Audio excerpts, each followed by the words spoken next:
नमस्कार, मी आरती आणि स्वागत आहे आपलं न्यूज मराठी 24/7 मध्ये। चला तर एक नजर टाकूयात आजच्या झटपट 24 बातम्यांवर। आमदार हिरामण खोसकर यांनी धाम धरणाजवळ पुनर्वसन केलेल्या दरडेवाडीत केली पाहणी। सर्व समस्या 8 दिवसात सोडवल्या जातील, ग्रामस्थांना दिलं आश्वासन।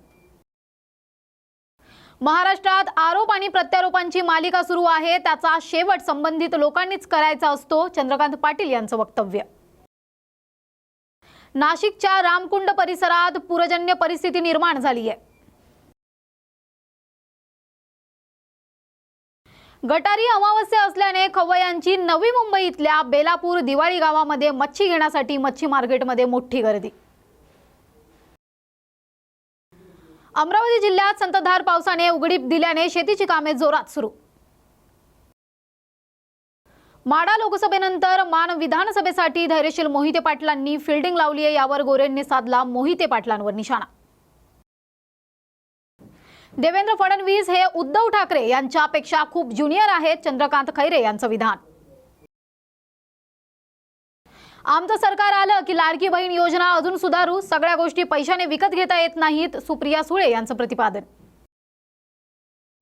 गोंदिया भंडारा जिल्ह्यातील विधानसभेच्या जास्तीत जास्त जागा भारतीय जनता पार्टी लढवणार, परिणय फुके यांची माहिती।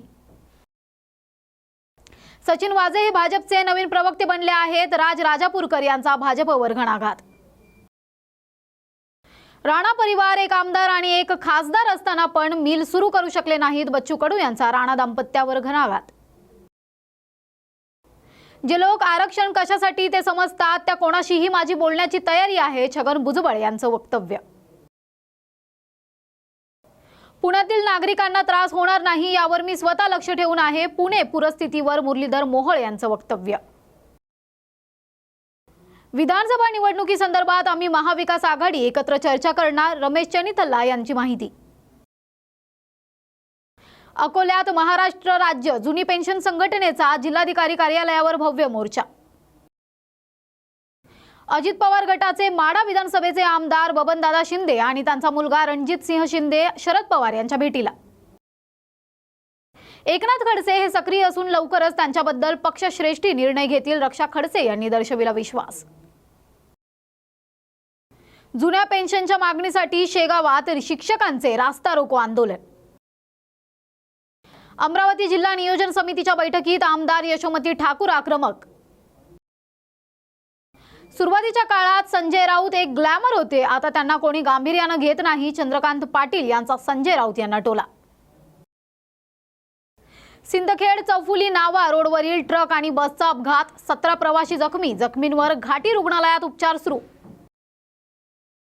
नाशिक जिल्ह्यातील सुरगाणा, कळवण आणि दिंडोरी परिसरात देखील मुसळधार पाऊस सुरू।